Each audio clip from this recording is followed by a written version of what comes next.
How to fix delayed text messages Android. Hey, what's up guys? Welcome back to our YouTube channel. Let's get started. First thing first, if it's a problem with the app itself, that means you need to update that application.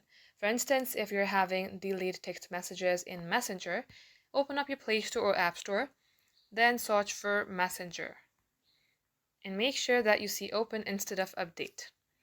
Once done, head over to your settings and also make sure that your system is updated. Scroll all the way below and tap on software update. If you see any updation, tap onto it and simply update your software. See if this fixes your problem. If it's still not working, then the last thing you can try is restart your device.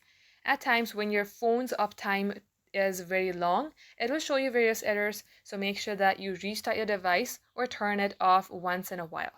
Long press the power button, tap on restart, and then this shall work. Thank you for watching. We will catch you up in our next upload.